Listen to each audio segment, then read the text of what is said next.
Australia will close the border between its two most populous states from Tuesday, following a surge in coronavirus cases in Victoria. This is the first time the border with neighbouring New South Wales has been shut in 100 years. Movement was last blocked between the two during the Spanish flu.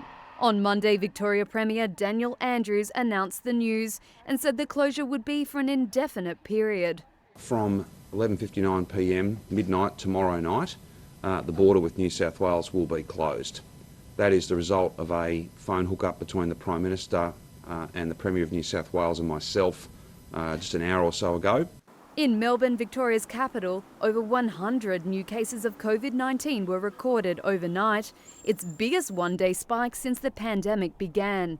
Authorities have enforced strict social distancing orders in 30 suburbs, and 9 public housing towers are in complete lockdown. The towers are home to some of the most vulnerable in society. Apartments don't have a balcony and can only open their windows ajar.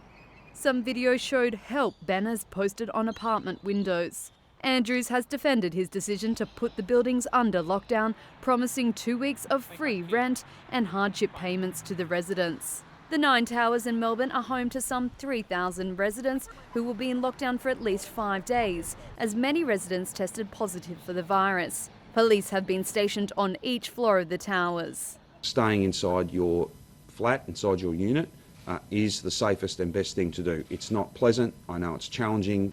Just last week, suburban checkpoints in coronavirus hotspots were set up in Melbourne, but more than 10,000 people have refused to be tested, as some believe the virus is a conspiracy, which the state's health minister said was alarming, and stressed that the coronavirus is very contagious. Meanwhile, in New South Wales, 6 new cases were reported on Saturday, 5 of them from travellers returning from overseas. The closure between the two states will likely be a blow to Australia's economic recovery as it heads into its first recession in nearly 3 decades.